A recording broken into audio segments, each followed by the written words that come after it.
Ya, entonces damos comienzo a la clase de hoy.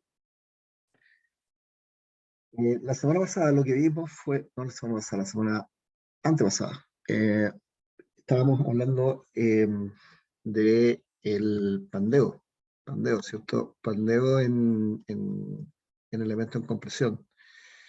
Y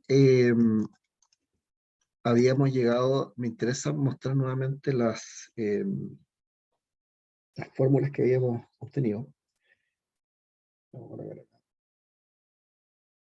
Hoy día estamos a 9, ¿cierto? 9 de abril del 2021. ¿Y qué clase es esta? Esta es la clase 5.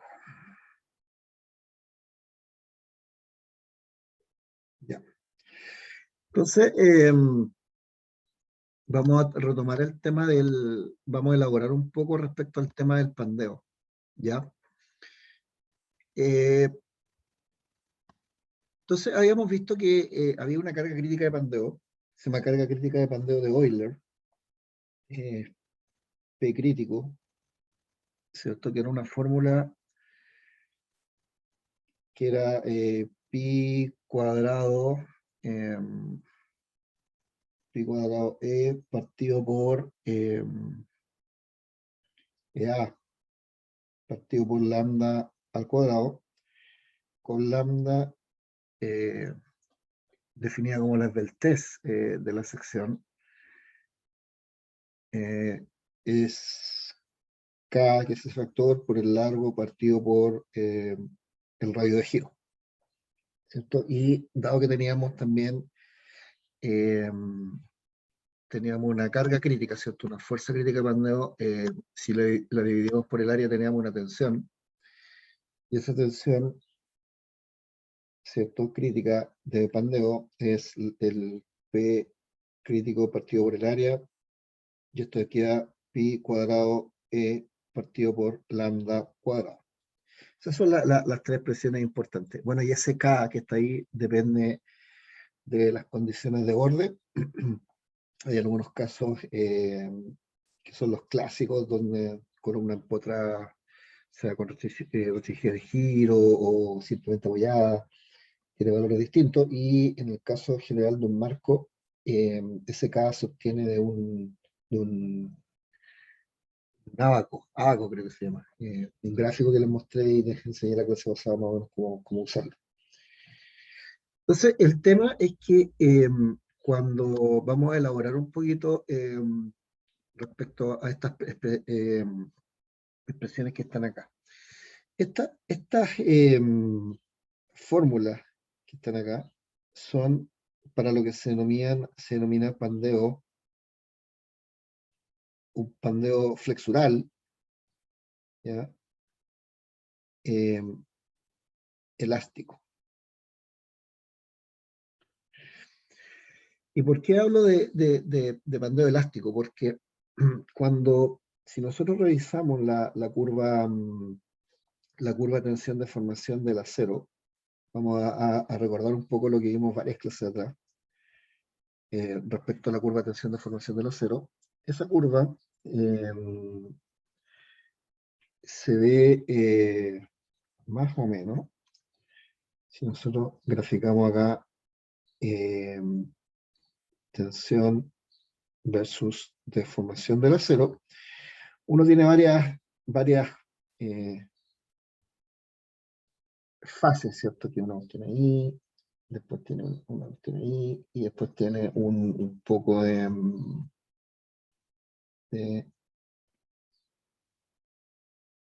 debería, vamos a hacer un cambio acá.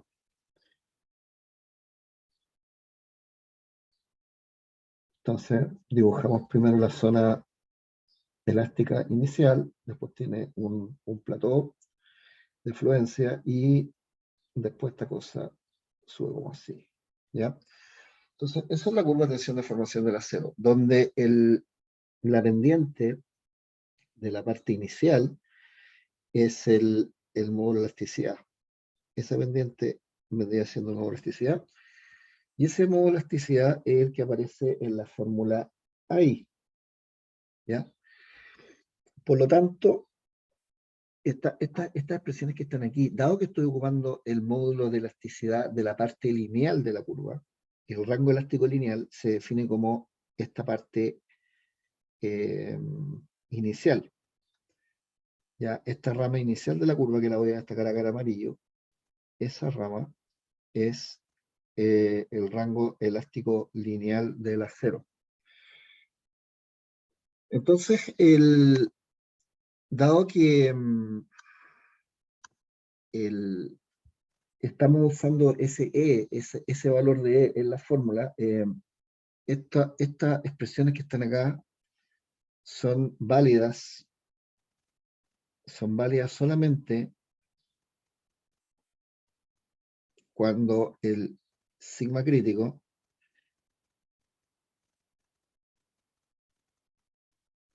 o válidas para sigma crítico menor o igual que sigma I, ¿ya? Donde la tensión de fluencia está más o menos ahí, ¿ya? Entonces, ¿qué pasa cuando estamos en el rango no lineal? ¿Qué pasa cuando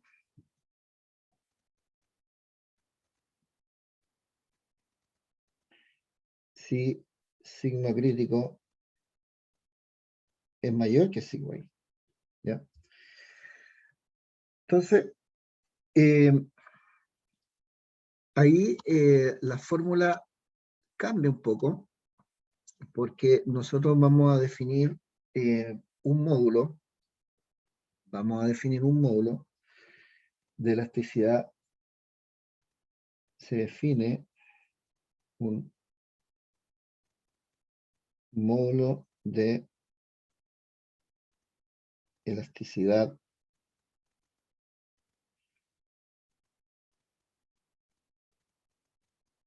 tangente, que se llama. Vamos a definir más que definir. Definir un módulo de elasticidad tangente. Vamos a definir un módulo de elasticidad tangente. E sub T, esa T viene de tangente.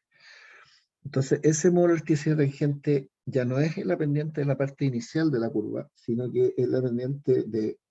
Va variando. Bueno, hay una parte que tiene un plató que tiene pendiente cero, pero si nos vamos a la parte de acá, sería la pendiente, digamos, tangente al punto de la curva, ¿ya? Vamos a tratar de hacerlo lo mejor posible acá. Yo dibujo una línea recta aquí, por ejemplo. Ahí no me quedó muy tangente, pero nada, por ahí. Ahí se entiende la idea. Entonces, hay una tangente a la curva en un punto específico y esa pendiente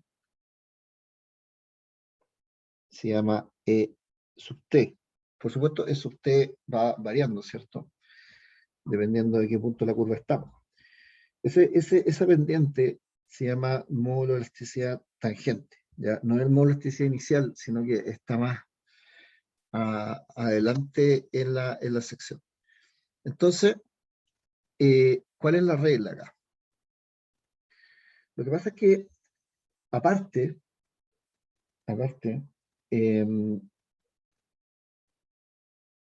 existen las llamadas, aparte existen las tensiones residuales. Existen tensiones residuales por laminación, sí, un perfil laminados, que son estos perfiles que salen de la fabricación, digamos, con la forma final. No tienen soldadura ni nada, es una sola pieza, pero esos procesos de laminación generan tensiones residuales. O sea, no es que al minuto de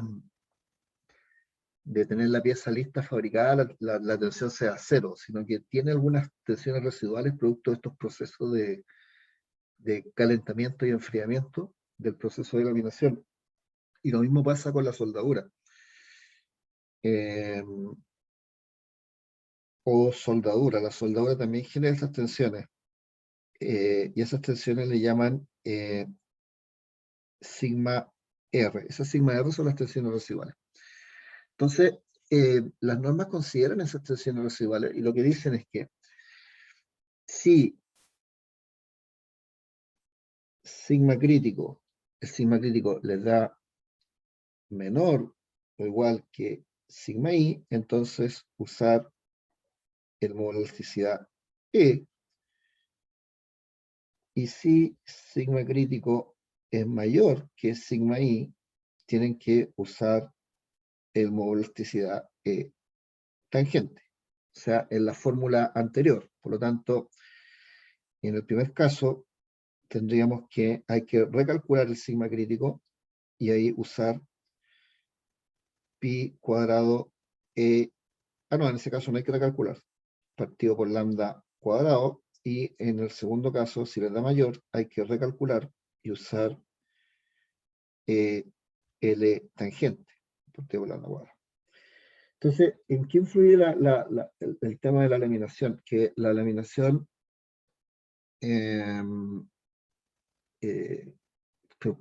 o la soldadura genera estas tensiones residuales. Entonces, aquí se le baja un poquito la tensión, es como que ahí se genera un factor extra de seguridad. O sea, los rangos se definen como sigma I menos la tensión de laminación, y eso define si el pandeo es elástico o inelástico. Cuando estamos en la primera zona, esto sería pandeo elástico, y cuando estamos en este caso que está acá, le llaman pandeo inelástico. ¿Ya? Esas son las dos,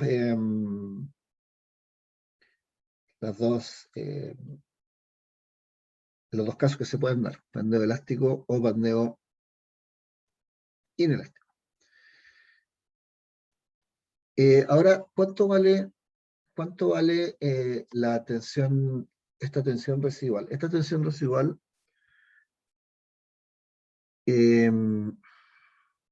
vale del orden, más o menos, de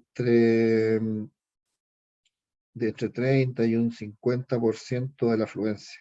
¿Ya? Ese es el orden de esas tensiones residuales. Entonces,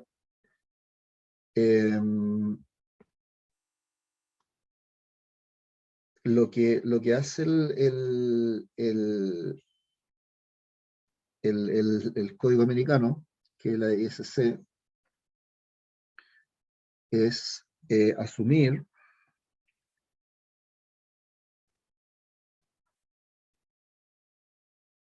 ISC asume que el sigma R es igual a 0,5 sigma I, ¿ya? Y con eso define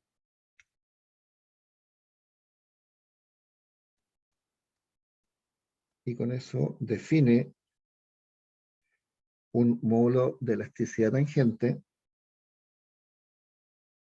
que está dado por una expresión que dice E sigma I dividido por pi cuadrado E partido por lambda al cuadrado, factor de 1 menos sigma I partido por 4 pi cuadrado E partido por lambda cuadrado. Esa es la expresión que daba el código americano.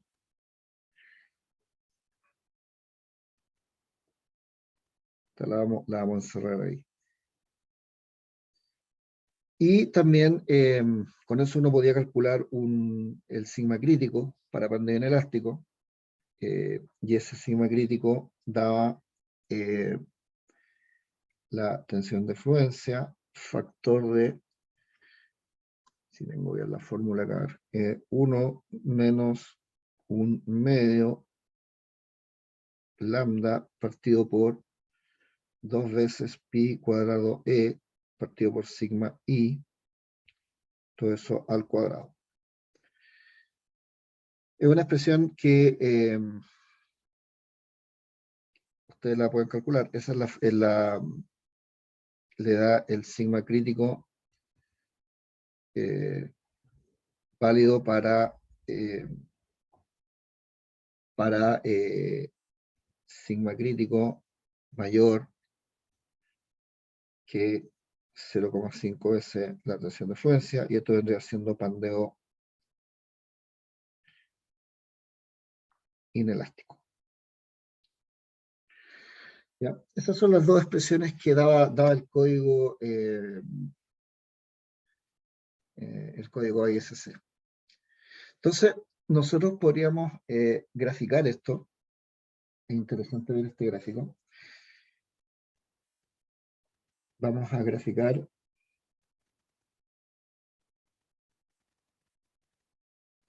gráficamente, vamos a ver cuánto vale la tensión de crítica en función de la esbeltez. Ese es el típico gráfico que tienen las normas. Entonces, uno coloca aquí en eje Y y eje X. Colocamos en el eje X la esbeltez, y en el eje Y colocamos el valor del sigma crítico, y este gráfico se ve, lo haré lo mejor posible, una cosa más o menos así, como que parte ahí y después se pega una baja y hace así, más o menos. Entonces,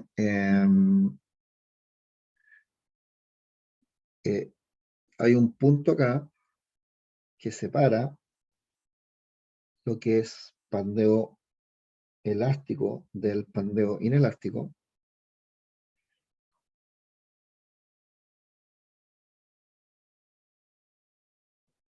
¿Ya? Y ese punto, este sería, la tensión es 0,5 sigma i, y ese punto que está abajo es C sub C, donde C sub C es la raíz de 2 pi cuadrado E partido por sigma i. Entonces, todo lo que está a la izquierda de ese valor es pandeo inelástico, y lo que está al otro lado es pandeo elástico. Esta es una forma de poder representar nomás las ecuaciones que están arriba. Que tenemos que la ecuación de pandeo inelástico es esa que está ahí, sigma crítico, y la ecuación de pandeo elástico, si nos acordamos, lo voy a anotar acá, después lo voy a borrar. Es pi cuadrado E partido por lambda cuadrado. Esa es la ecuación de pandeo elástico. Entonces, tanto esta ecuación como esa ecuación que está ahí, la estoy poniendo en un gráfico, versus lambda. Eso es lo que estoy haciendo. Entonces, en la zona del pandeo elástico, ¿cierto? En toda esta zona de acá, el sigma crítico vale pi cuadrado E partido por lambda cuadrado, y en la zona de acá controla pandeo inelástico, ¿cierto? Y el pandeo inelástico es la fórmula que está arriba, ¿cierto? Que es sigma crítico igual a sigma i, factor de 1 menos 1 medio lambda partido por c sub c al cuadrado. ¿Ya? Ahí la ecuación que está arriba le metí el valor de C sub C directamente, y ustedes ven que es lo mismo. Esta ecuación es la misma que está arriba, donde el C sub C, ¿cierto?, vale la raíz de 2 pi cuadrado partido por sigma i. Es la misma ecuación, pero está escrita de una forma más corta. Esto que está acá se llama la curva de resistencia a la compresión. Curva de resistencia a compresión del AISC ASD. Es la curva que define el valor del sigma crítico en función de las del test lambda.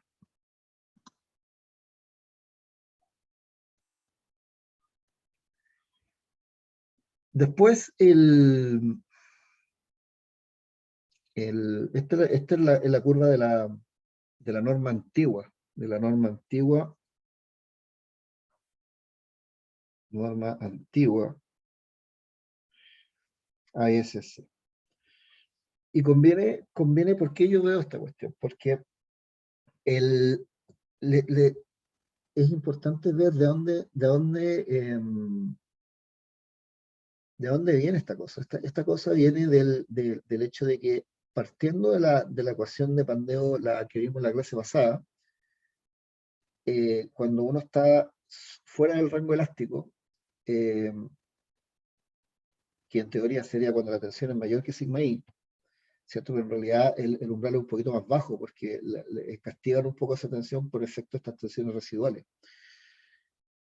Entonces se define como que el rango elástico es superior, o sea, inferior a 0,5 sigma i, y el inelástico es cuando la tensión excede 0,5 sigma i. ¿Por qué se ocupa 0,5 sigma i y no sigma i? Porque la tensión es castigada un poquito por estos valores residuales del proceso de fabricación. Pero partiendo de la ecuación esta que se deduce de la teoría de Pandeo clásica, que es esa que está ahí, el único cambio es que uno cuando está en la parte inelástica, cuando hay Pandeo inelástico, el E ya no ocupa el E del principio de la curva, sino que ocupa un E tangente. Esa es la cuestión. Y todas estas expresiones, por ejemplo, antiguamente el ACI, el AICC, perdón, daba el valor del E tangente y con ese tangente uno podía calcular cuánto valía el sigma crítico, y ese sigma crítico, la parte elástica y la parte inelástica, se colocaba en un gráfico como este. Ahora, posteriormente, en el año 2005, vamos a ir un poquito más abajo, ¿eh? Creo que la página termina ahí, sí, tengo un espacio ya. El año 2005,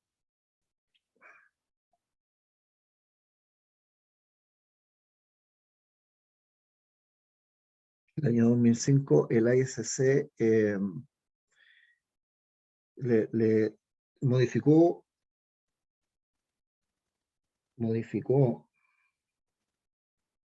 las expresiones,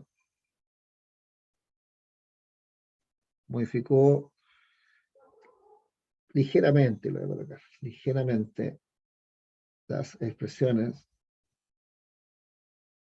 para ajustarse, para mejor ajuste con resultados experimentales. Para mejor ajuste con, le voy a colocar test de laboratorio. Ustedes saben que todas estas expresiones que funcionan bien teóricamente hay que irlas verificando con ensayos de laboratorio. Para ver si se ajustan a la realidad o no, o al menos si se hacen en todo lo que es diseño, acero y hormigón armado. Uno va ajustando las expresiones a lo que se ve en el laboratorio. Entonces, se le hicieron algunas modificaciones y eh, la tensión crítica de Pandeo, que ya no le vamos a llamar sigma, le vamos a llamar F, pero es lo mismo, el sigma y el F es lo mismo, es la tensión. La tensión crítica de Pandeo vale, estas son las expresiones que hay ahora, 0,658 FI partido por FE, y eso por FI. Esto sí, FE es mayor que 0,44 FI, ya no usa 0,5, usa 0,44. Hay una pequeña modificación aquí. Esto es Pandeo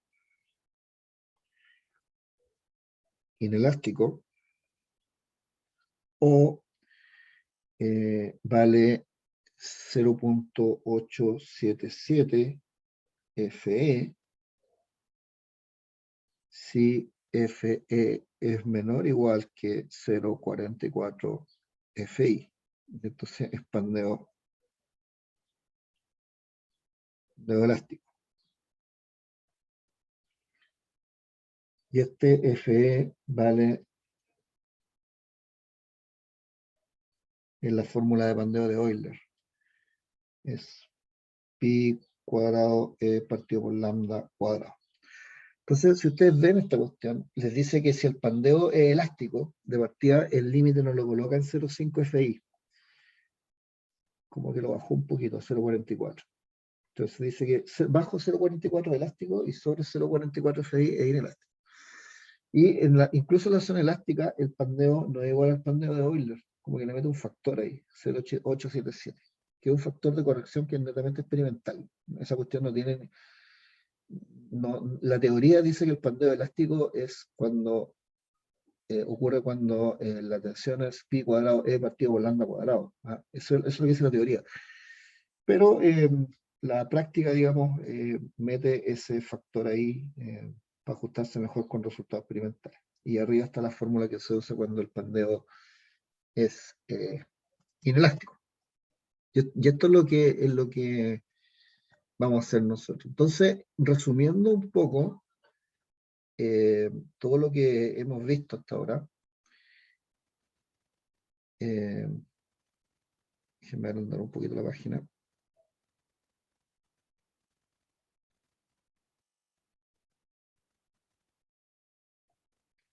Vamos a hacer un resumen acá. Resumiendo, tenemos las fórmulas. Estas son las fórmulas al final. Fórmulas de diseño de pandeo flexural a compresión, por supuesto. Estamos hablando que cuáles son las fórmulas del pandeo flexural a compresión. Entonces, la fórmula del diseño LRFD va a ser que phi multiplicado por la resistencia tiene que ser mayor que la carga, donde el phi vale 0.9, ¿ya? Y la resistencia va a ser igual al F crítico multiplicado por el área de la sección, donde el F crítico va a ser igual a, si es pandeo inelástico, 0.658 FI partido por FE, todo eso por FI, ¿cierto? Si tenemos que el FE es mayor que 0.44 la tensión de fluencia, y 0.877 FE si la fórmula de pandeo de Euler es menor que 0.44 veces la tensión de fluencia, ¿cierto? Con FE la fórmula del pandeo de Euler, que es pi cuadrado E partido por lambda cuadrado. Ese es el diseño. Bueno, y lambda es la delta, ¿cierto? KL partido por el radio de giro, y esa por norma tiene que ser menor o igual a 200. Ese es el límite de la norma americana. FI es la tensión de fluencia.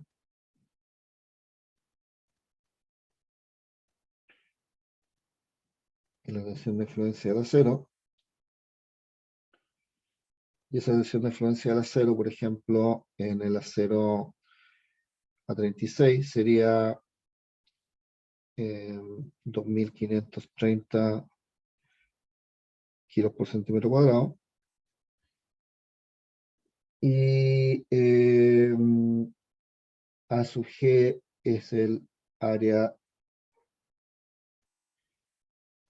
bruta del perfil. Entonces, esto que está acá es el resumen, qué es lo que hay que hacer. Y todo lo demás, todo lo que hemos visto lo demás es un poco dar el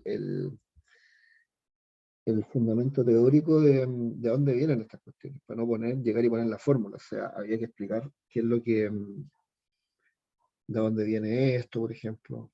Ese viene de Euler, ¿cierto? ¿Por qué 0,44 ahí? Eso es porque la tensión de fluencia reducida por tensiones residuales, ¿cierto? Ese numerito que está ahí es un ajuste para resultados experimentales. Esta expresión de acá habría que empezar a mirarla más en detalle, pero esta cuestión se arrastra desde las primeras versiones de la norma donde se da explícitamente el valor del modo de elasticidad tangente. De ahí uno empieza a ajustar un poquito y llega a esa cosa. Pero eso es, pues, la idea es que esa fórmula que está ahí considera es la fórmula del pandeo de Euler, pero usando un modo de elasticidad tangente, y eso es calibrado con resultados experimentales. Eso. Entonces, vamos a ver, hagamos un ejemplo cortito, un ejemplo inventado, porque no lo tengo acá. Vamos a hacer un ejemplo así, un ejemplo sencillo nomás, para poder mostrar un poquito. Imaginémonos que tenemos voy a abrir acá en mi computador el ICH, porque quiero hacer este ejemplo con un perfil chileno. A ver, perfil de columna. ¿Cuáles son los perfiles típicos de columna? Normalmente, bueno, un perfil que es bien típico de columna es un perfil que se llama el HN. Ya creo que acá. Entonces, tenemos una columna de...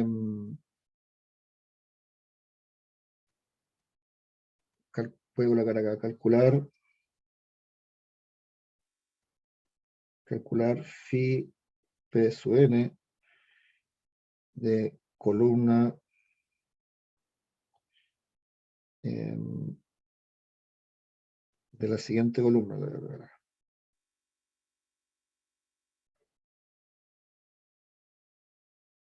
Entonces vamos a colocar una columna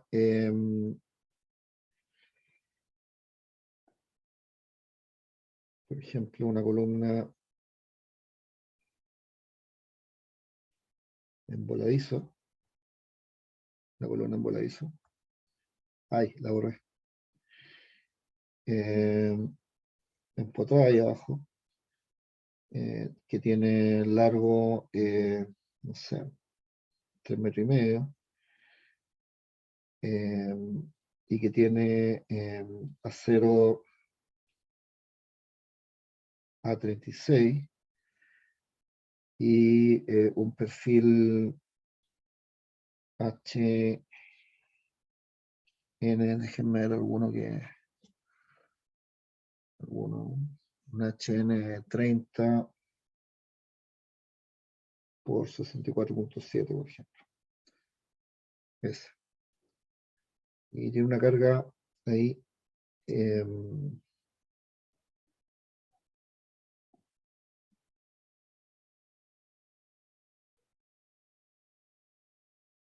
PU. ¿Ya? Un problema como ese. Entonces, lo que hay que hacer acá es, primero, podemos calcular cuánto es la tensión de fluencia de la 0,36. La tensión de fluencia vale 2530, la tensión de fluencia de la 0,36 vale 2530 kilos por centímetro cuadrado. Eso vale la fluencia de la 0,36.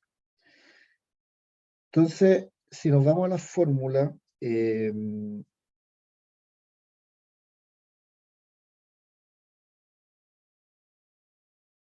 Voy a checar un poquito esto, voy a mirar las fórmulas de ahí arriba.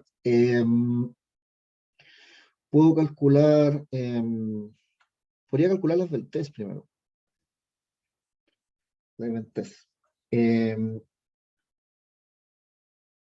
Las del test vale el K para esa columna vale 2. Si ustedes lo ven en la tabla que les di tiempo atrás, una columna en bola Excel, K vale 2.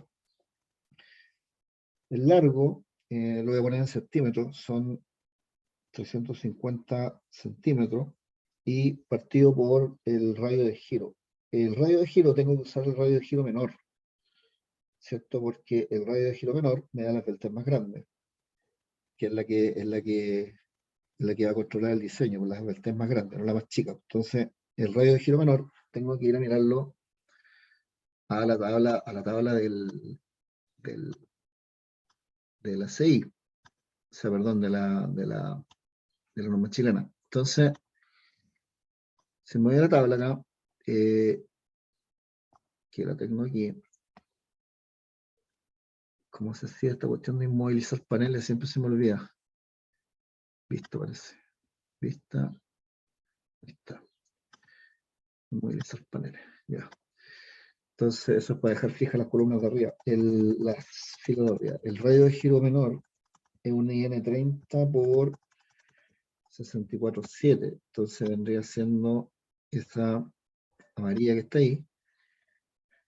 Tengo que el radio de giro en X, que es ese I que está ahí, que dice I, el radio de giro en X son 13 y el radio de giro en Y son 7,39. Ese es el número que tengo que usar, 739, que es el radio de giro más pequeño, ¿cierto? 7,39.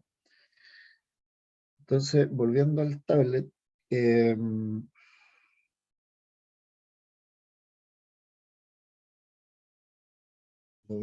esto lo divido por 7,39 centímetros y me queda un número dimensional, porque ustedes ven que el lambda no tiene unidades, pero hay que meter el radio de giro y el largo en la misma unidad, o si no van a tener un problema. Entonces, esto queda 2 por 350 dividido por 7,39. 2 por 350 dividido por 7,39. Ya me queda 94,7. Esa es la delta de la sesión. Y esto es menor que 200, ¿cierto? Entonces, por lo menos estamos bien en eso. Si era mayor, ya esta columna ni siquiera la puedo usar. No puedo tener columnas que tienen el vértice mayor a 200. O elementos en compresión que tienen el vértice mayor a 200. Después, puedo calcular. El módulo de elasticidad del acero, ¿cuánto vale? Más o menos 2 millones o 2.100.000, también es aceptable. Kilos por centímetro cuadrado. Eso vale el módulo de elasticidad del acero. Esto es fijo. Entonces, con eso yo puedo calcular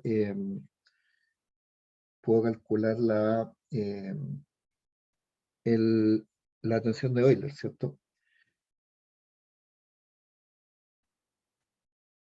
Que es pi cuadrado multiplicado por 2,1 por 10 elevado a 6, ¿cierto? Que es el módulo de elasticidad partido por el lambda, que es 94,7 al cuadrado. Esa es la tensión de Euler. Entonces, ese numerito lo estoy haciendo aquí, pi en el Excel, pi cuadrado por 2,1 elevado a 6 dividido por 94,7 al cuadrado, me da 2.311. Y como metí el módulo, la unidad de esta cuestión sale en la unidad del módulo de elasticidad. Si ustedes ven, el módulo de elasticidad define qué unidad tiene la tensión, porque los otros son adimensionales. El pi y el lambda no tienen unidad. Entonces esta cuestión salió en kilos centímetros cuadrados. Me queda 2.311 kilos por centímetro cuadrado. Y eso me da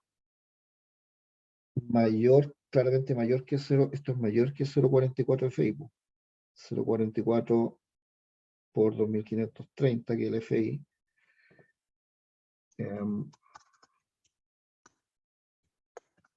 Claro, eso da 1,113 kilos por centímetro cuadrado. Es mayor, por lo tanto, vamos a tener pandeo inelástico. O sea, por lo tanto, tenemos pandeo inelástico, ¿no? Eso es lo que va a haber acá, porque da mayor. Entonces, con eso me tengo que ir a la fórmula del pandeo inelástico. Y la fórmula del pandeo inelástico me dice que el F crítico es igual a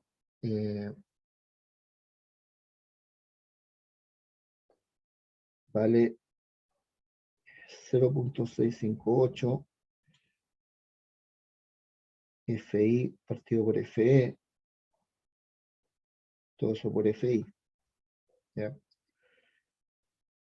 Entonces esto me queda 0,658 el FI, que vale 2530, dividido por el FE, que vale por 2311, y todo eso por 2530. Y ese número me queda 0,658 elevado a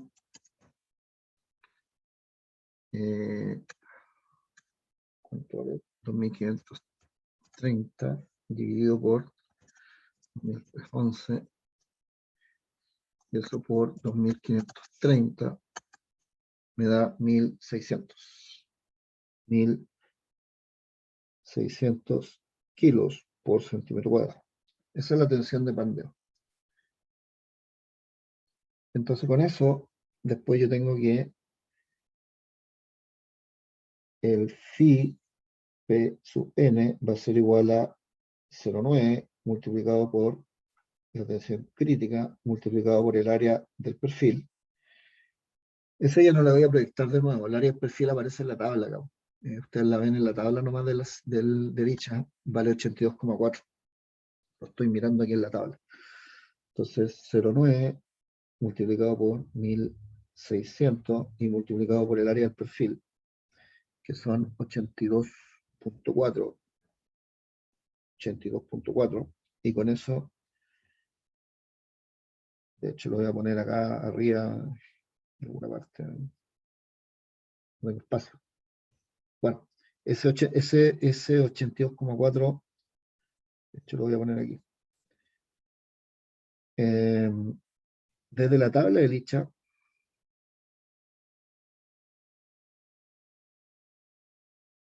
este es el Licha viejo, ¿cierto? El Licha como el 70 y tanto. Pero todavía se ocupa. El A sub G vale 82,4. 82,4 centímetros cuadrados. Por lo tanto, phi P sub n vale phi multiplicado por el F crítico multiplicado por el área bruta. Esto sería 0,9 por los 1600 por el área bruta, que es 82,4.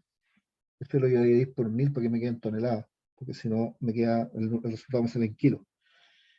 Eso ahí dividido por 1000. Eso me va a dar cuánto aguanta la sección en toneladas. Me queda 0,9 por 1600 por 82,4 dividido por 1000. Me queda 118,6 toneladas. Y eso es lo que aguanta esa sección. Pero si ustedes tienen una columna HN 30 por 64,7, ese es un perfil H. Normalmente los perfiles IN se usan en vida y los HN en columna. Eso lo usan.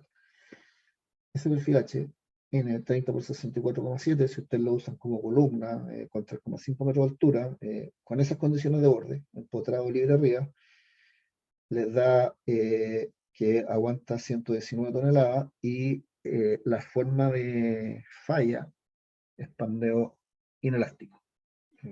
Ese es el número. ¿Tienen alguna consulta? ¿Dudas? Igual si está todo claro, agradezco que me digan todo claro.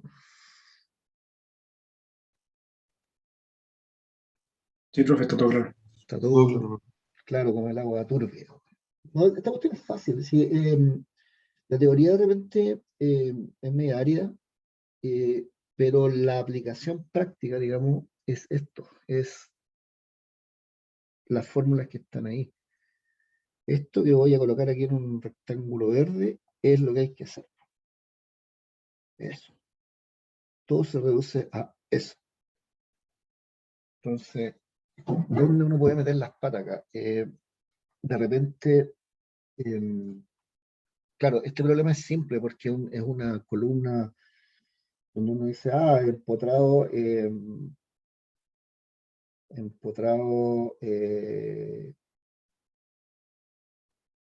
empotrado libre, ¿cierto? Entonces el K vale 2, listo. Pero, ¿qué pasaría? Vamos a hacer otro ejemplo. Estamos como haciendo una ayudantía en la clase. Estoy inventando cuestiones mías. Imaginemos la misma columna, pero ahora le vamos a colocar una condición de orden más extraña. Vamos a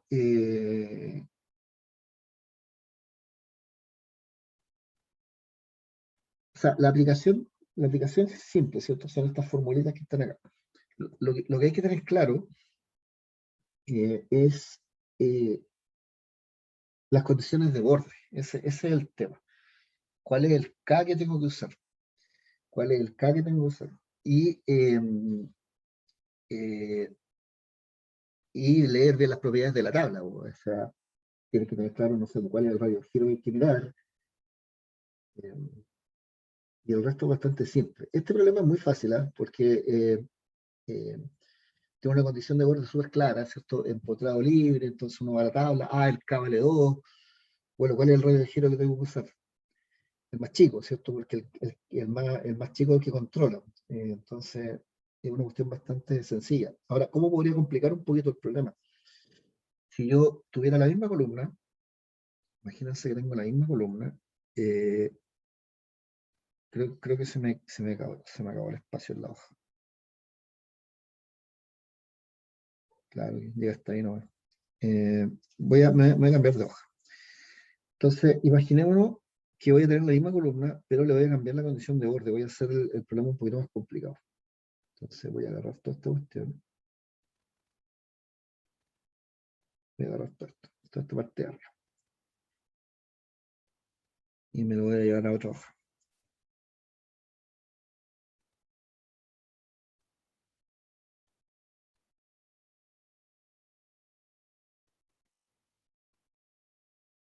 Ya. Vamos a tener la misma columna, HN 30 por 64,7. Pero vamos a colocar una condición de borde más jodida. Vamos a olvidarnos de esto y vamos a colocar una condición de borde que sea un poquito más complicada. Los números los voy haciendo ahora porque esta cuestión se me ocurrió recién, así que imagínense que tengo una columna eh, que, a ver, déjame pensar un poquito. Ya, ya, vamos a hacer lo siguiente. Es una columna que está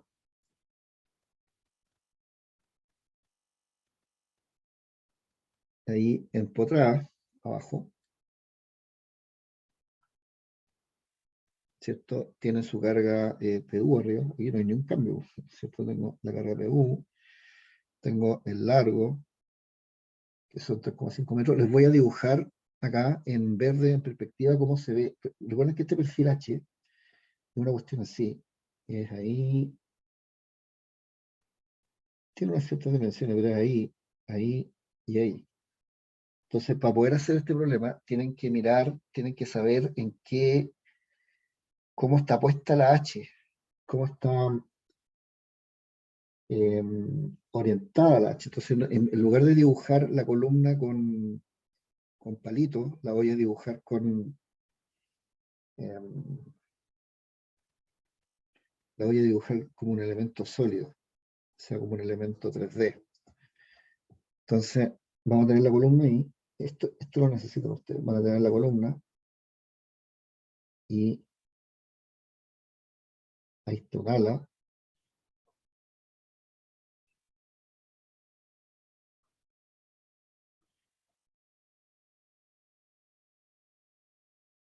Está quedando muy grueso esto.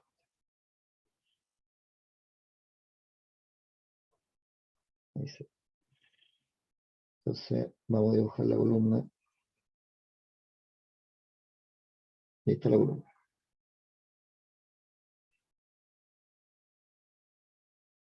Pero para este ejercicio necesito que vean, necesiten ver cómo está orientada. Ahí está la columna. Entonces, si yo la miro de este lado, le voy a dar dos vistas de la columna. Está empotrada abajo. ¿Cómo se ve un empotramiento? En realidad ¿cómo se ve un empotramiento de una columna? Para empotrar una columna en la base, vamos a dibujarlo un poquito más real. Lo que tendría que hacer es una cuestión así. Le voy a dibujar cómo se ve un empotramiento. En la parte de abajo de la columna hay un elemento que se llama la placa base. Está la placa base. Ahí. Y abajo de la placa base va la fundación, ¿cierto? Que la voy a dibujar en otro color para que se distinga.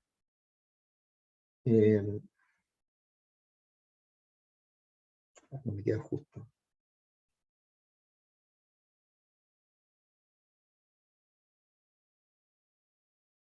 Bueno, ahí se entiende. Ahí está la fundación. Y la placa base está anclada, ¿cierto? Con unos pernos de anclaje ahí, con unos pernos que los vamos a dibujar un poco más gruesos. Ahí tiene unos pernos de anclaje a la fundación de hormigón.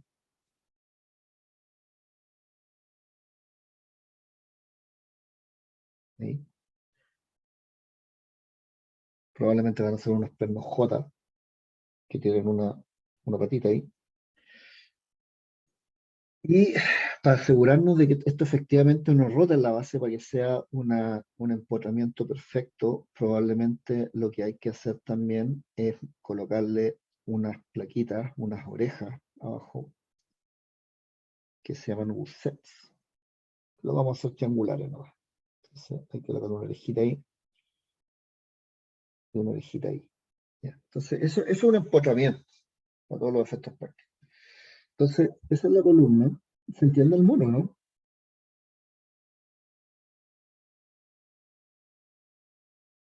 ¿Me escuchan, estimados?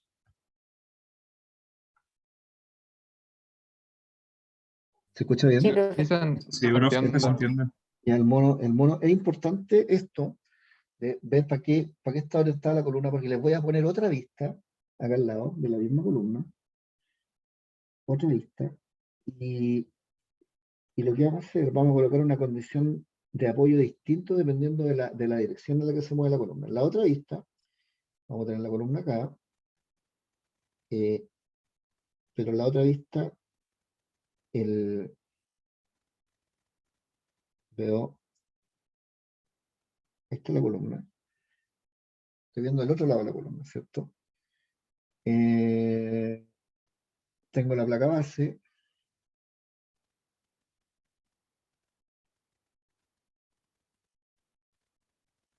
tengo la placa base ahí abajo. Ya, el problema como que lo compliqué. Me compliqué más por el mono que por el problema. Porque quería hacerlo real, pues. Entonces, tengo la fundación acá abajo, que tiene que ser de la misma. Me quedó como más abajo, pero igual se entiende. Tengo una fundación que es de hormigón. Tengo una fundación de hormigón ahí abajo. Y ¿cómo tendría que hacerlo empotrado? Si hiciera bien esta cuestión, debería verse. Yo no sé cómo dibujar una línea punteada acá. No me deja dibujar líneas punteadas, esto dibuja solamente líneas continuas. Ya me no importa. Debería haber el alma debería verlo con línea punteada en realidad, no con línea continua, porque no se ve esa desde la vista que tengo acá. Debería ver la cuestión con línea punteada. ¿Y cómo tendría que hacerlo abajo para que sea un empotramiento? Mm,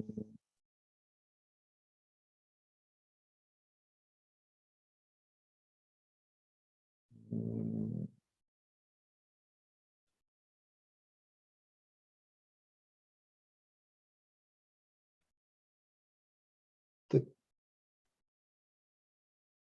estoy pensando, ya, de ahí déjenme pensar un poquito. Entonces, vamos en la parte de arriba,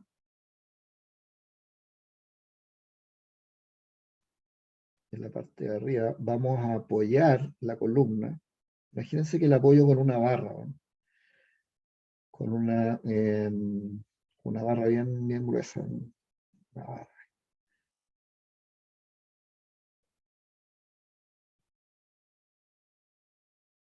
Tengo la columna apoyada con una barra de tal manera que la columna de arriba no se mueve. Y esa barra está conectada, es una barra que está rotulada, ahí, rotulada, y está conectada a un muro ahí. Y esta barra,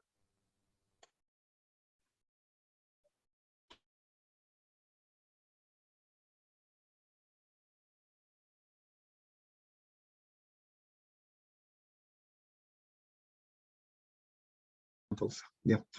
Bueno, lo que estoy haciendo ahí es tratar de, en lugar de dibujar el empotramiento así como típico, estoy tratando de mostrarles físicamente cómo podría ser, cómo podría empotrar esto en la vida real, si eso es lo que estoy tratando de hacer. Entonces, eh, lo que yo he visto que empotrar una columna en una fundación no es llegar y soldarle una placa de frente y meter 4 pernos, sino que aparte hay que rigidizar un poco la placa de abajo para evitar que la placa base se deforme, porque si la placa base es muy flexible y se deforma, en realidad la columna está girando un poco, no es un empotramiento perfecto. Entonces, por eso que en este caso lo que hice fue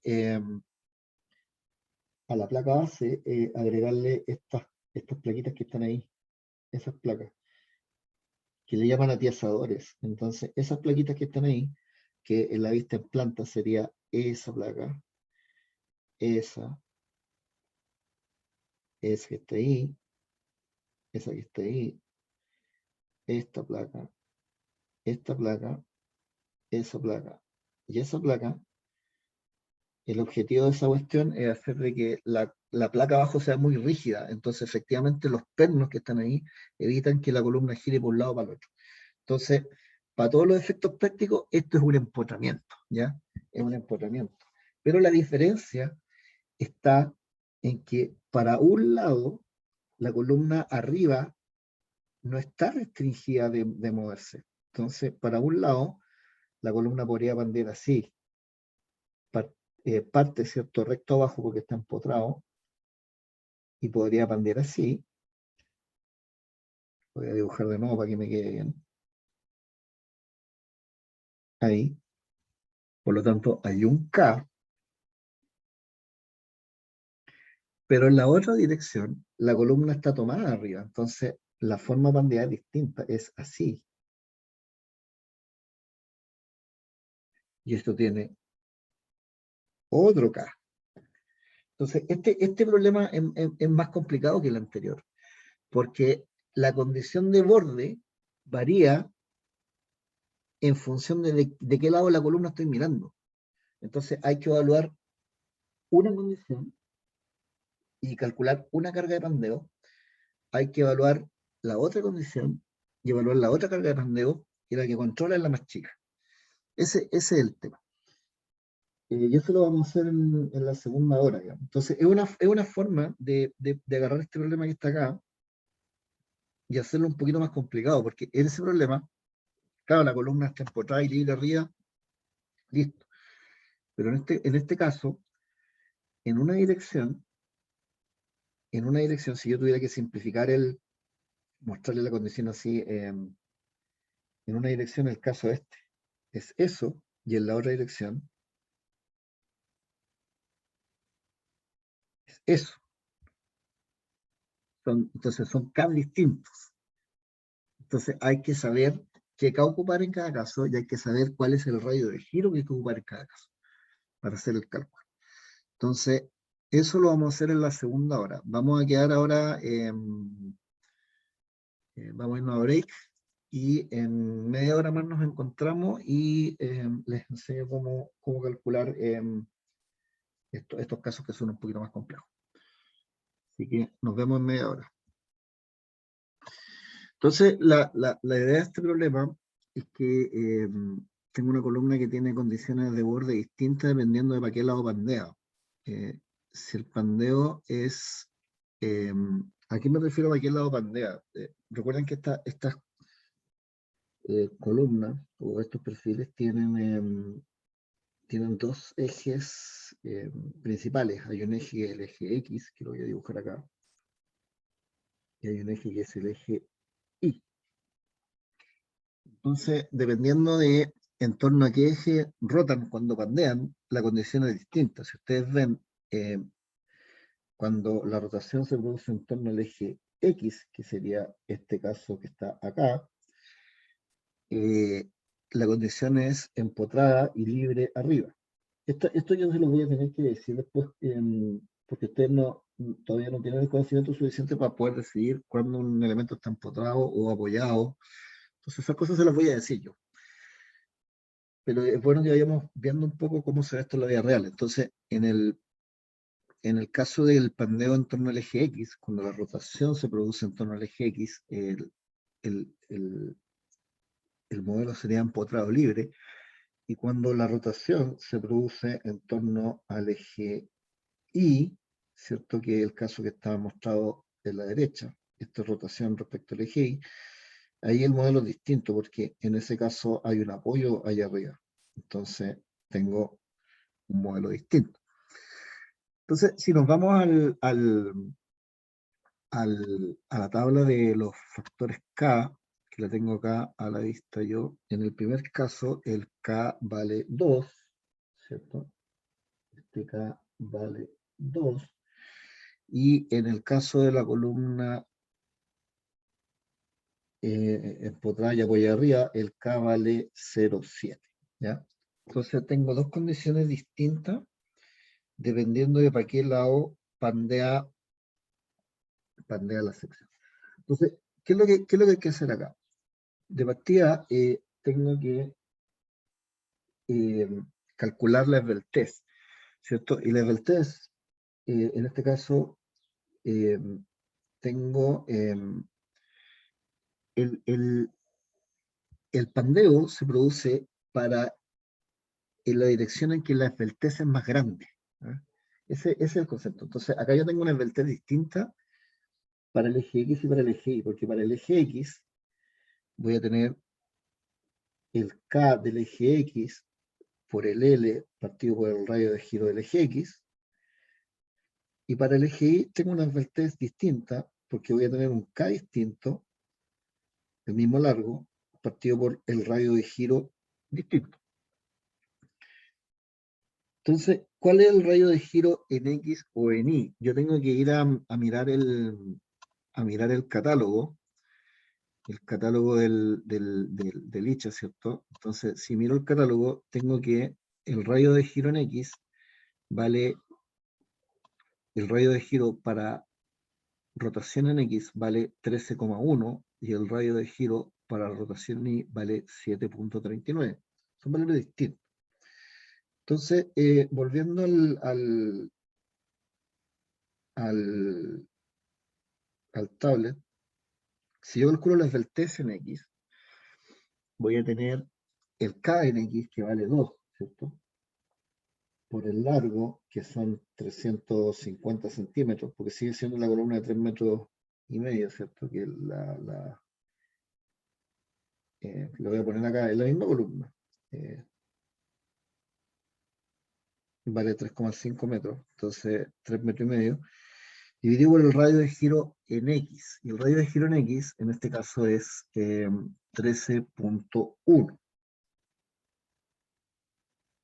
centímetros. Y en el otro caso, tengo el K en la dirección Y, que es más chico, por el largo, que son 350 centímetros, dividido por 7,39, creo que dije que era 7,39, que es el radio de giro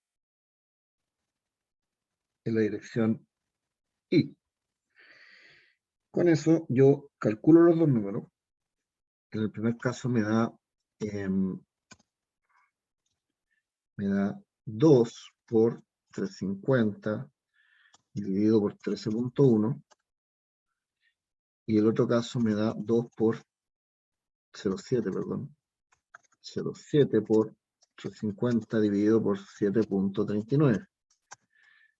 Entonces, en el primer caso me da 2 por 350 dividido por 13,1, me da 53,4.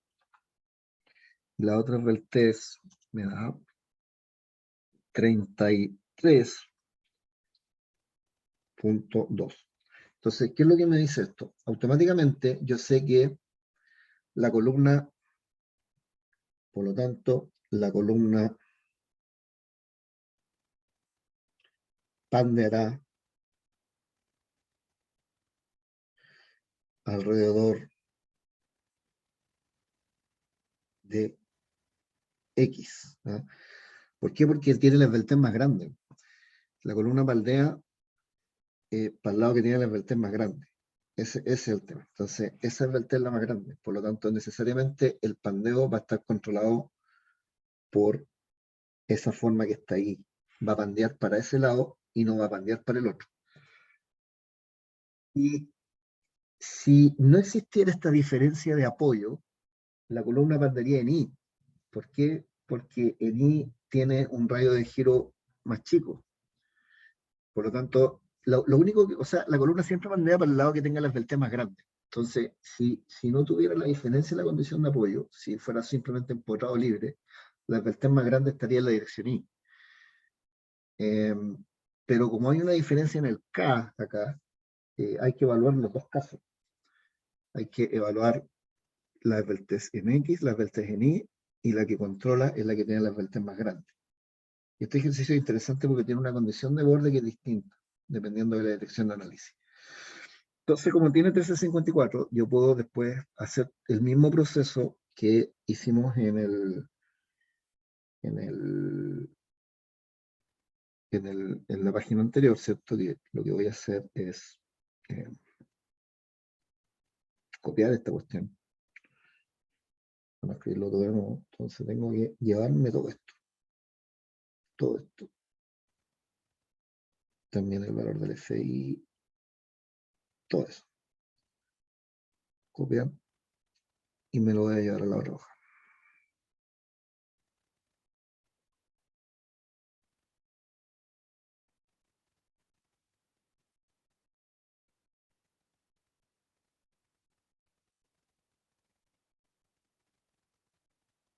Ahí está.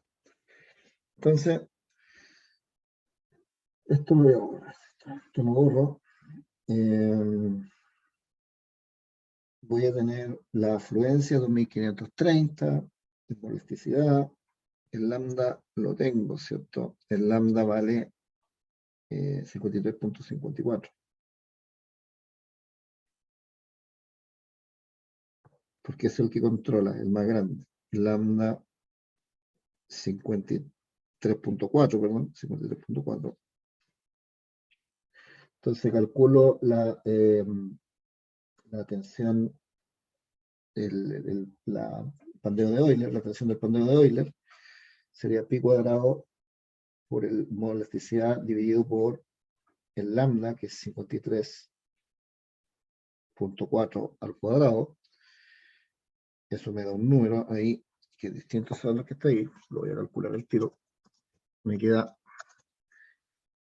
pi al cuadrado por 2.1 elevado a 6 dividido por 53.4 al cuadrado me da un número gigantesco. Me da un número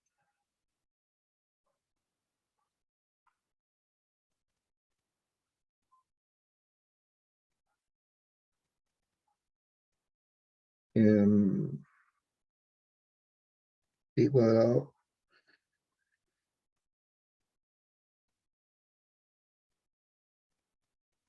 ¿estoy bien o no? A ver, pi cuadrado por... Creo que está bien. Me da 7268. 7268. Creo que está bien. Entonces eso me da mayor que 0.44 FI. Entonces cuando hay un elástico, me voy a las fórmulas de abajo. Aquí reemplazo el valor de FE por el 7268, ¿cierto? Y me quedaría 0.658 multiplicado por, o sea, elevado al FI, que es 2530, dividido por el FE, que es 7268. Eso multiplicado por 2530 me da 2187. 2187. Y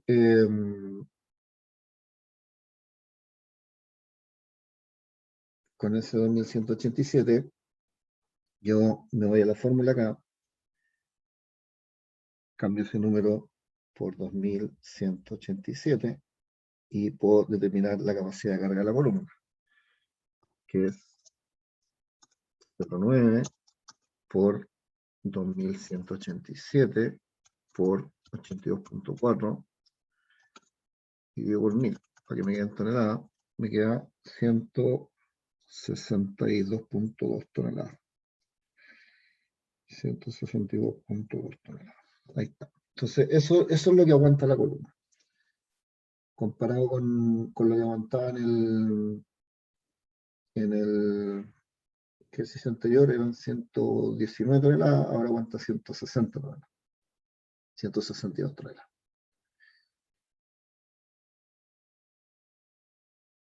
¿Hay alguna pregunta al respecto?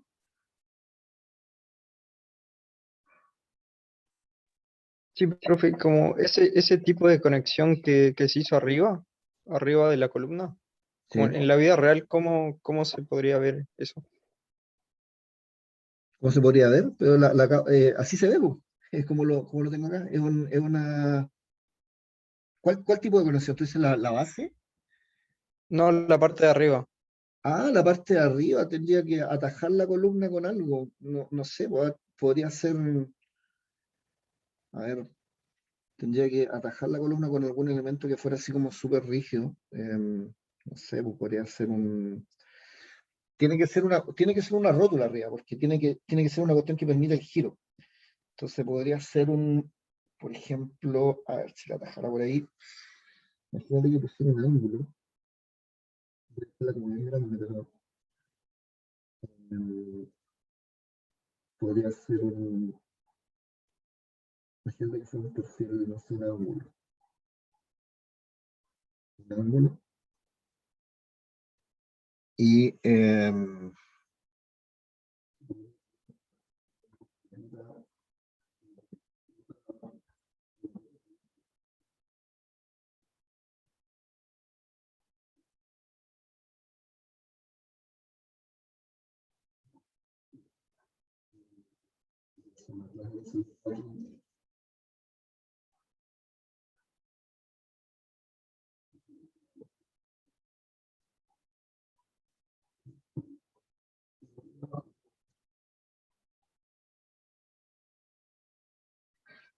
y ahí,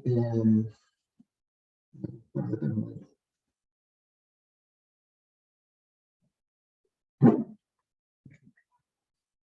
Por otro lado, no sé, ha firmado alguna parte, no sé cómo se puede. Una cosa así, por ejemplo. Ese tipo de conexiones, para todos los efectos prácticos, es una rótula. Se considera una rótula ahí arriba. Entonces, eso podría ser una forma de atajar el perfil arriba. Fíjate. Ya me queda claro. Eso. Ahora tendría que ser un perfil lo suficientemente grande como para evitar que la parte de arriba se mueva a los lados. Entonces tiene que ser un área, voy a poner grande, ¿no? Que el EA grande. No sé cuánto, habría que verlo. Probablemente ni tan grande, porque los elementos normalmente axialmente son súper rígidos, entonces no. Pero eso. Ya, Probablemente gracias. ni tan grande. Yo creo que esta cuestión va a cambiar así. La cosa es que asegurar que el pandeo sea de esa forma, como esa línea naranja que está ahí. Probablemente ese pandeo lo puedo asegurar con un elemento que no tiene tanta rigidez. Tendría que calcularlo, pero no creo que se necesite un perfil muy grande para forzar que pase algo como lo que está mostrado en el.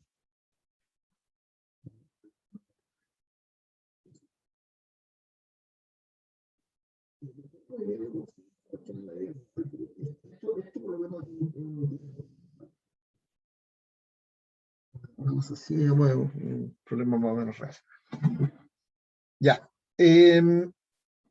Entonces teníamos este tipo de pandeo, se llama pandeo flexural. Por eso que en la página anterior habilita fórmulas de pandeo flexural. ¿Por qué se llama pandeo flexural? Porque la fórmula de acá es un elemento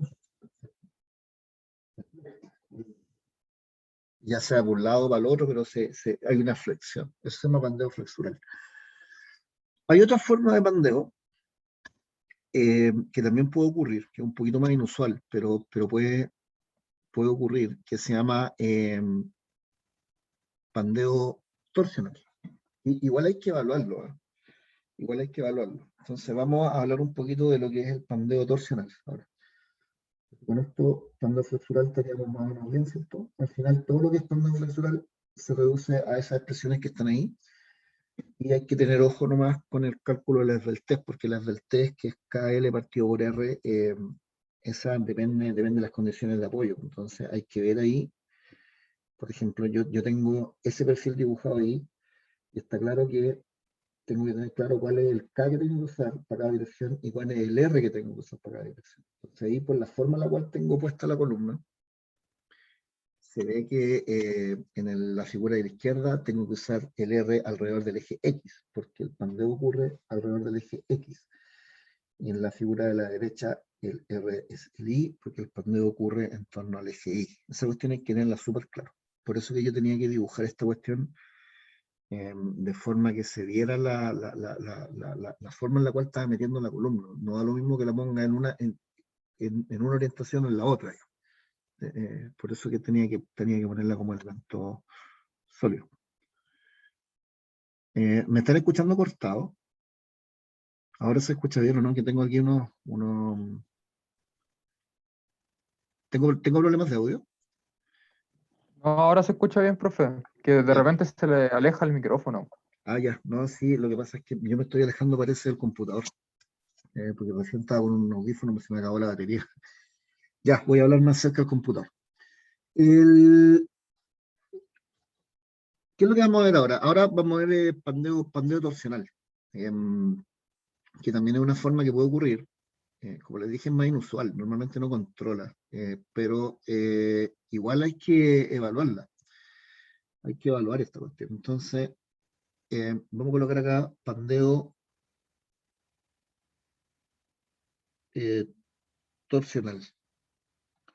Entonces, como su nombre lo indica, en el pandeo torsional, en lugar de flectarse el elemento, tal como se muestra en esas imágenes, ¿cierto? Donde el elemento se flecta y se va por un lado, en el pandeo torsional el elemento se tuerce, pandea pero como torciéndose, se tuerce, que se llama pandeo torsional. Entonces, vamos a ver un poco, yo aquí les podría colocar la fórmula, ¿no? Y decir, ya, el pandeo torsional se evalúa con esto, tac. Pero hay que conversar al menos un poquito de dónde viene la fórmula. Entonces, vamos a ver primero torsión. Esto es un repaso de algo que probablemente vi en mecánica de materiales de estructura. Lo vamos a comentar brevemente ahora, que es torsión, no me acuerdo si lo vi en realidad, si alcancé. Torsión en secciones circulares. Esto tengo que hablar un poquito de torsión en secciones circulares para poder meterme en lo que es pandeo torsional. Entonces, en la torsión en secciones circulares hay vamos a hacer un monito acá. Tengo una sección circular.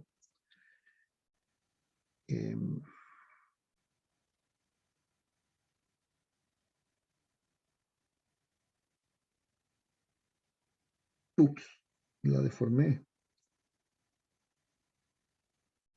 Ahí.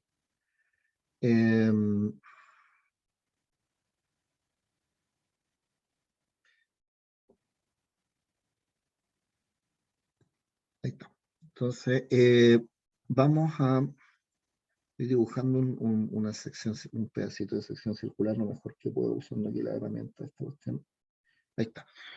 Entonces, tengo la sección circular. Entonces, cuando hay torsión,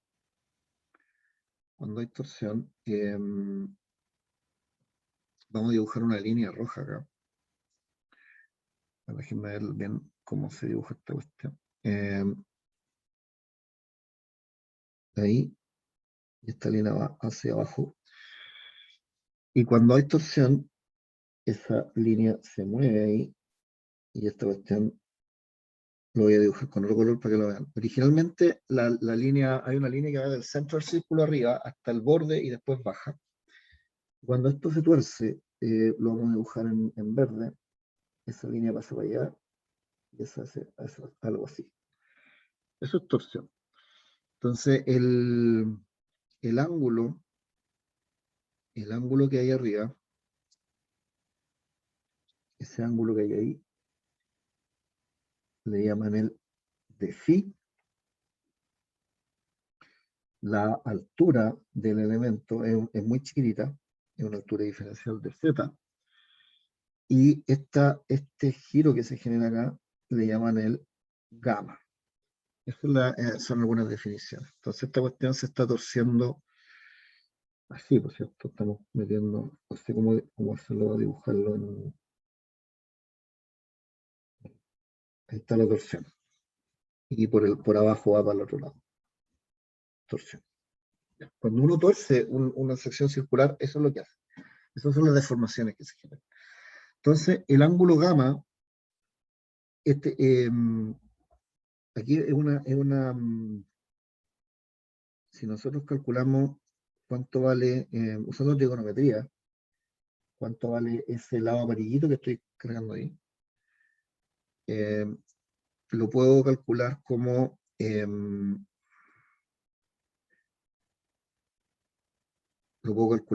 usando el ángulo de arriba, como si este es el radio, ¿cierto? Ese es el radio.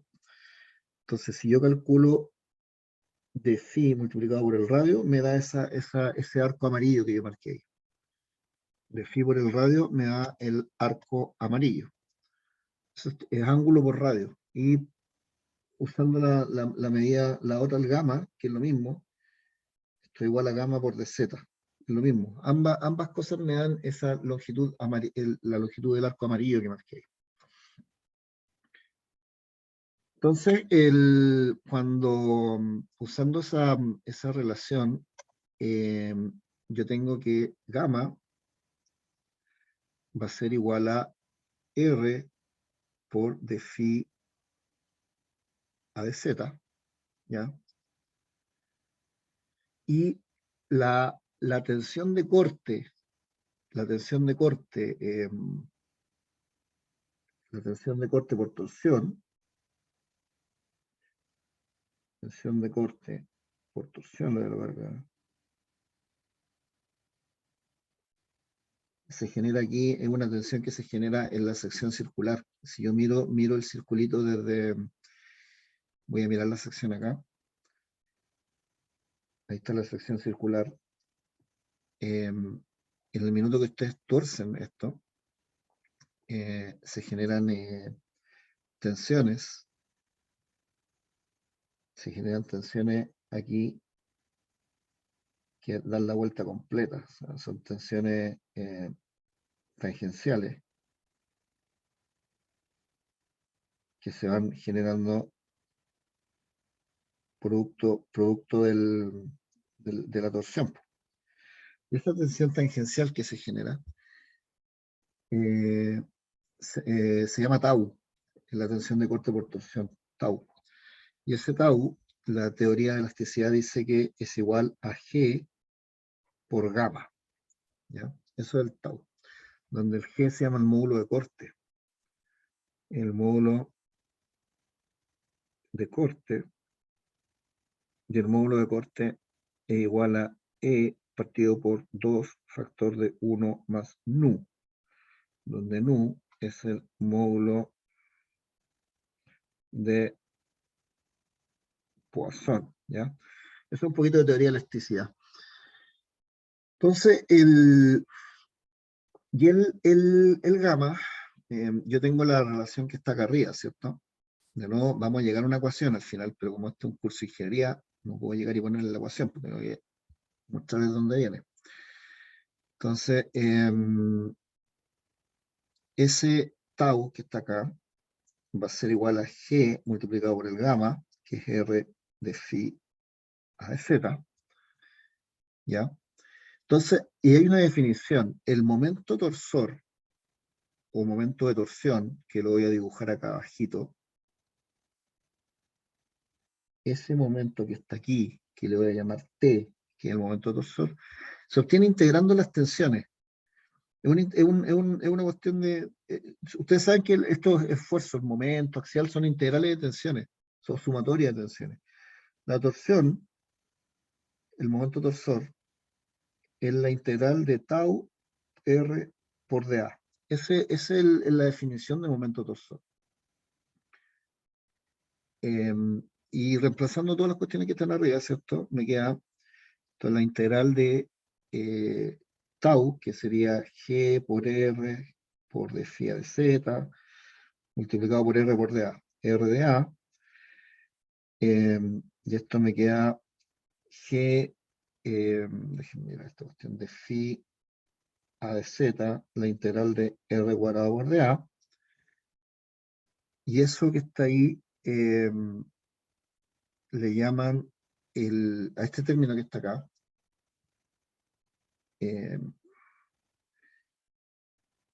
ese término que está ahí le llaman el J. Y en este minuto no me acuerdo cuál es el nombre del J. El J es como...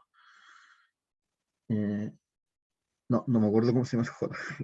Le vamos a poner J nomás. No me acuerdo el nombre de ese parámetro. Pero la fórmula final, que es la bien conocida, es que el momento torsor es igual a G por J por d phi a de z. Ese es el momento torsor de la sección. Con esa formulita uno puede calcular el momento torsor, donde el J en la sección circular, si ustedes hacen esa integral, nosotros nos integramos en este curso. Así que les voy a dar la fórmula. El J vale pi por el diámetro a la cuarta partido por 32. ¿Ya? Ese es el J. En secciones, es una sección circular. Esto en secciones circulares. En secciones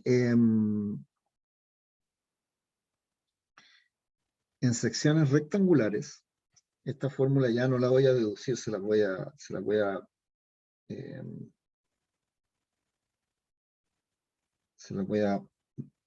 mostrar nomás.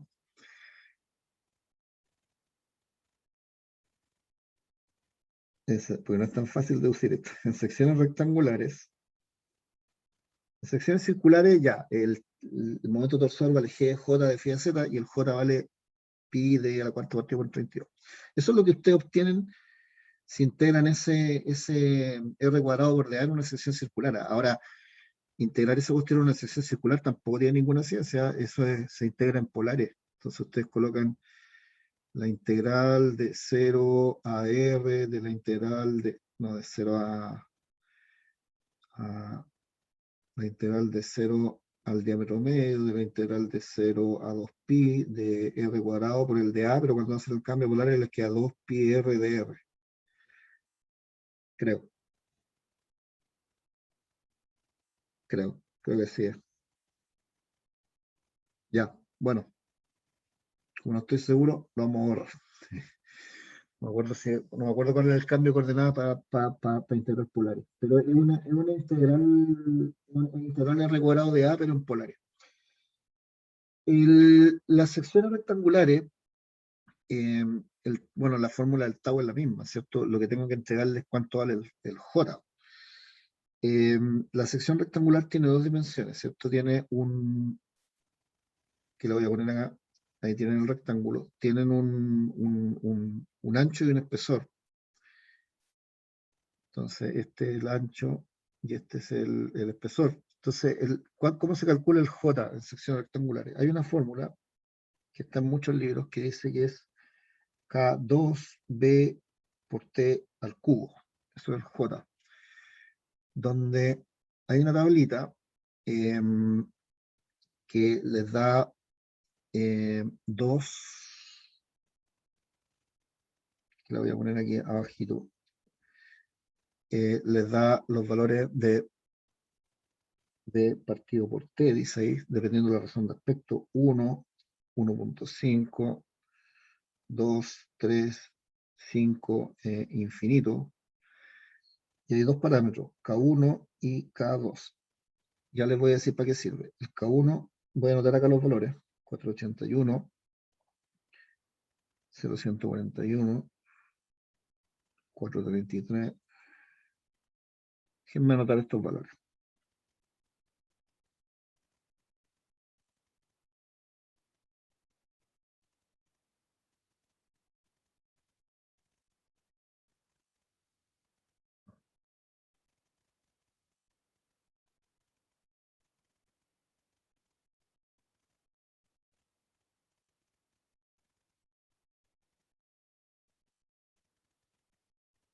Ya. Esa es la tabla que depende de la razón de aspecto del rectángulo, ¿cierto? Dependiendo de la razón B partido por T, les entrega los valores de este parámetro K1 y el K2. El K1 sirve para calcular, el K2, perdón, sirve para calcular el J, y el K1 les sirve para calcular la tensión máxima de corte por torsión. Eso es lo que le da la tensión máxima de corte por torsión, vale K1 multiplicado por el torsor partido por BT al cuadrado. Entonces, con estos valores que están acá abajo, uno puede calcular K1, uno puede calcular la tensión máxima de corte por torsión y el valor de J.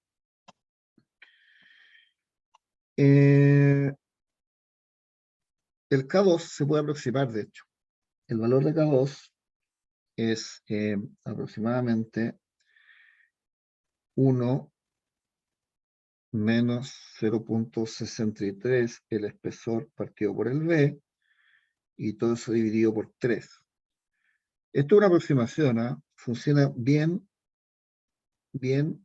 para, para B partido por T mayor a 2. Ahí funciona más o menos bien esa fórmula que está ahí.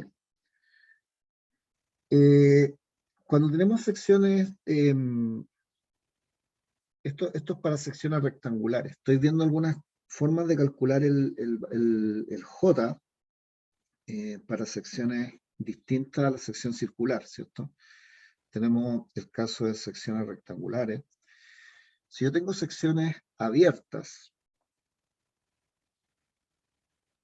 Por ejemplo, otro tipo de secciones que son súper comunes son las secciones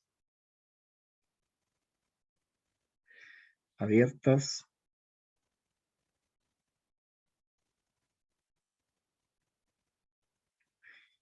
tipo, por ejemplo, tipo los perfiles I, los perfiles C, los perfiles L, ese tipo de secciones. ¿Cómo calculamos cómo calculamos el J ahí? Hay una fórmula que se la doy de inmediato. El J vale la sumatoria de los B por los T al cubo partido por 3. Bueno, y la fórmula de torsión sigue siendo la misma. La torsión es G por J por el de phi a Z. Esa cuestión ya la vimos. Lo que estoy mostrando acá es cómo calcular el J. Es una sumatoria de los B por los T al cubo partido por 3. Entonces, si tenemos un perfil, por ejemplo, I, perfil I, como este que estoy mostrando acá, ¿cierto? ¿Qué es lo que son los B? Está compuesto de rectángulos, entonces ahí hay un B1, un B2 y un B3, y ¿cierto? Hay un T1, un T2 y un T3. Entonces es la sumatoria de esos B, TQ partido por 3. Y si tienen un perfil, no sé, ángulo, la misma cosa. El ángulo tiene dos ramas, ¿cierto? Ahí. Entonces sería, hay un B2, T2 y hay un B1, T1. Entonces uno hace la sumatoria de eso y puede calcular el J. Hay otro caso también que son secciones cerradas de pared delgada, ¿ya? Secciones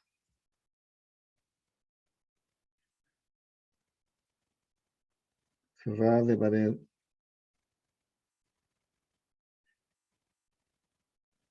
delgada.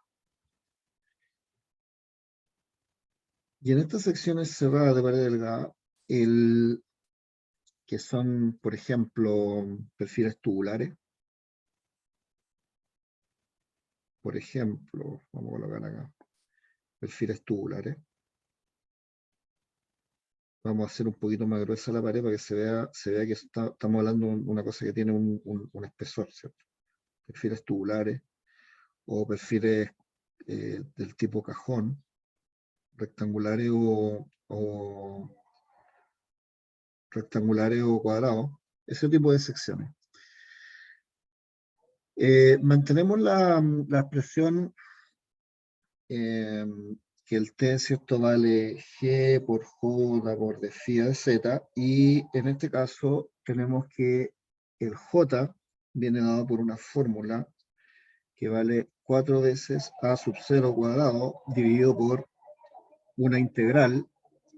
Dame un segundito porque hay un ruido ambiental acá. Y ahora sí. La fórmula del J es 4 sub 0 partido por una integral abajo, pero desde el punto de vista práctico, ¿qué es eso? El A sub 0, si yo tengo un perfil, voy a dibujar acá a ver, lo voy a dibujar con un cajón, por ejemplo.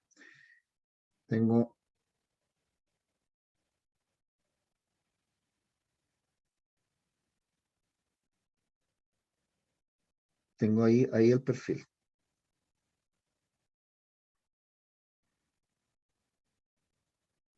¿Sí? Este es un perfil cajón, es un perfil cerrado de pared delgada. Entonces, lo que hay que hacer, hay que tirar la línea media, la que pasa por al medio del espesor. Voy a marcar acá el espesor. Ese es el espesor T, ¿cierto? Entonces, lo que hay que hacer es que tirar la línea que pasa justamente por el centro. Ese, ahí. Y el A sub 0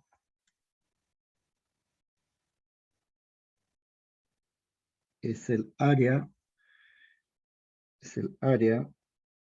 encerrada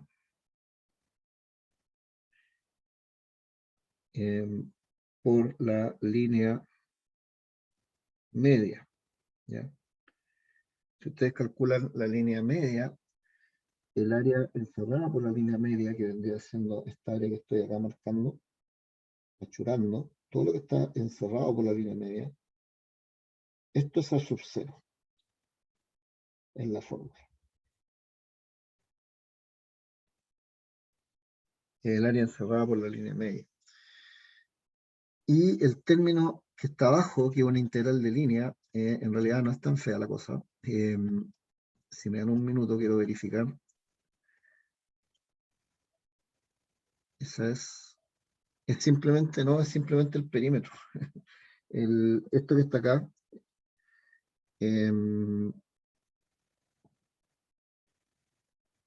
esto que está acá es el perímetro.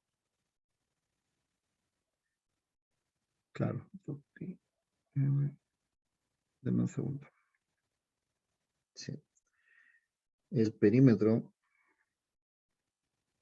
de la línea media, y eso dividido por el espesor. Y esa es la fórmula para calcular el J. Entonces, lo que estamos viendo son distintas formas de calcular el J para distintos casos, ¿cierto? Primero vimos el caso de la sección rectangular, donde el J vale, y ese J permite calcular el momento torsor. El J vale pi d a la cuarta partido por 32 en una sección circular. En una sección rectangular hay que meterse esa tableta que está ahí. En una sección abierta tenemos una fórmula, ¿cierto? Y en una sección cerrada tenemos otra fórmula. Todas esas dan el valor del J, que yo lo voy a necesitar para poder, porque recuerden que estamos en pandeo, estamos haciendo como una revisión de torsión para después meternos en lo que es pandeo torsional. Esto que está acá, vamos a, le voy a cambiar el título y le voy a poner revisión de conceptos de torsión. Eso es lo que estoy haciendo acá. Todavía no me meto en el pandeo.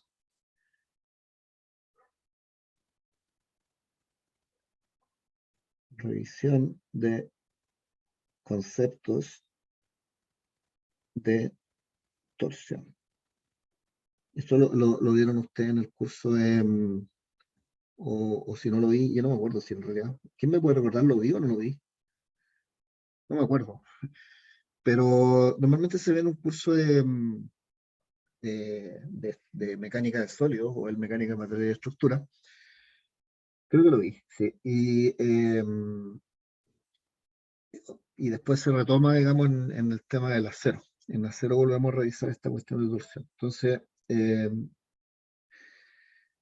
calculamos el J para distintos casos y ahora nos vamos a meter en pandeo torsional. Entonces, ahora estudiaremos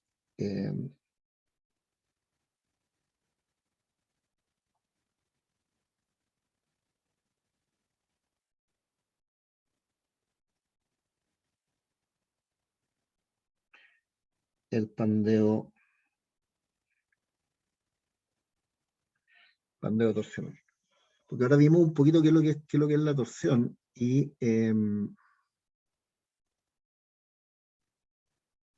vamos a ver el pandeo torsional.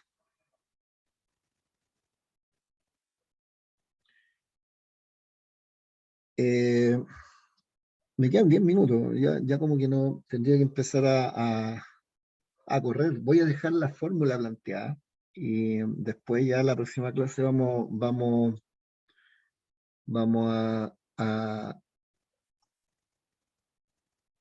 a ver de dónde viene. Por ahora, lo voy a colocar acá.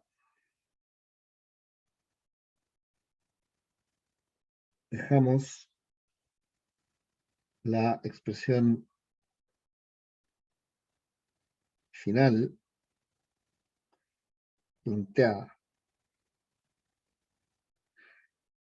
Eso se lo voy a decir ahora. La carga de pandeo torsional, P torsional, vale G por J por el área bruta partido por I sub P.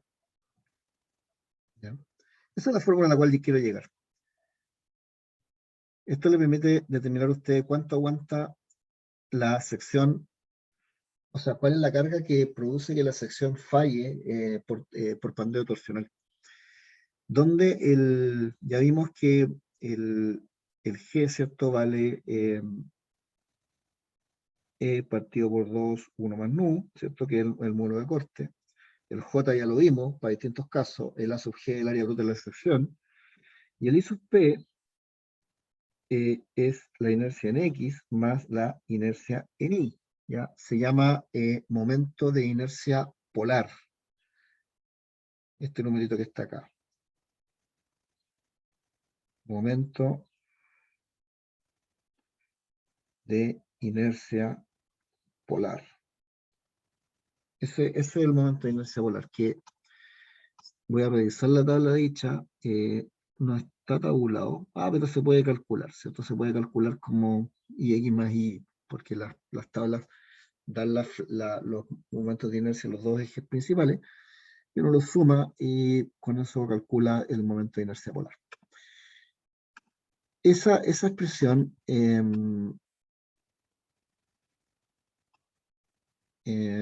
permite calcular cuánto vale la carga crítica. Esta es la carga crítica de pandeo. Lo voy a poner acá. Eso está ahí, es la carga crítica de pandeo torsional. ¿Ya? Entonces, en ese caso, si este valor que está acá hay que compararlo para poder determinar cuál va a ser el modo de falla de la sección.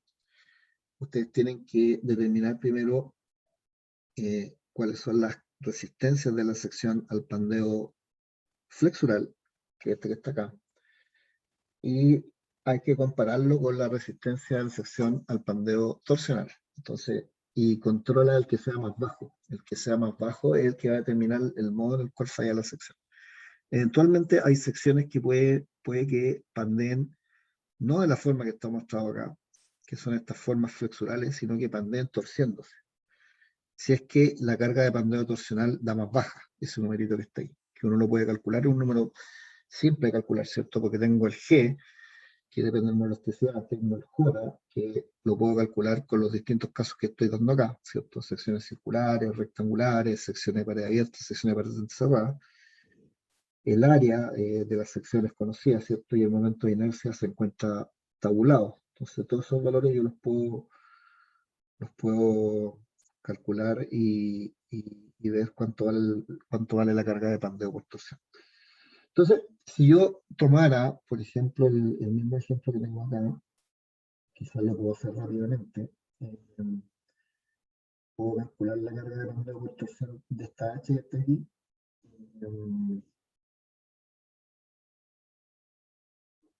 Sí, no lo voy a usar para la próxima clase. Pero yo podría, claro, calcular el J de esa sección porque tengo las dimensiones de la alma que están tabuladas. Puedo calcular el J con esta formulita que está aquí abajo, ese sumatoria de B de U partido por 3, y con todo el resto, y los momentos de inercia polar lo puedo calcular, también está en tabla.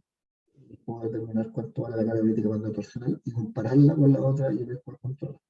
Eso lo vamos a ver en la próxima clase. Yo creo que vamos a quedar hasta acá. Ya estoy conmigo. No estoy en la hora, ¿no? Ah, estoy mal. Esta clase termina a las 11:40, ¿correcto? ¿Estoy bien o no? No, profe, 11:10. 11:10, ¿no? 8:30. 11:10, profe. Ya, claro, de 8:30 a 9:40, medidas, no, estoy mal. Ya, no, quedamos hasta acá. Entonces, pensé que... Oiga, acá, y ahora sí que les voy a mandar una tarea. Voy a grabar una tarea en un ratito más y les voy a mandar, les voy a dar una semana de plazo para que la veamos, porque hay que empezar a soltar la mano. Ya tenemos algunas cosas, ¿cierto? Tenemos tracción, tenemos compresión, al menos lo que es pandeo flexural y podríamos evaluar también pandeo torsional, a pesar de que no conocen la teoría de cómo se calcula esta expresión. El uso ya es súper directo, digamos, es G, J, o sea, ustedes la pueden calcular. Tienen todo por calcular. Entonces, vamos a mandar una tarea con esto. Y no sé si tienen alguna duda. ¿Dudas? Ya, si no hay dudas, quedamos hasta acá. ¿Tienen algún tema con la tarea? Me escriben y nos vemos la próxima semana. Nos vemos la próxima semana. Así que eso, que tengan un buen fin de semana. Chao, chao. Chao, profe. Chao, profe, gracias. Chao, profe.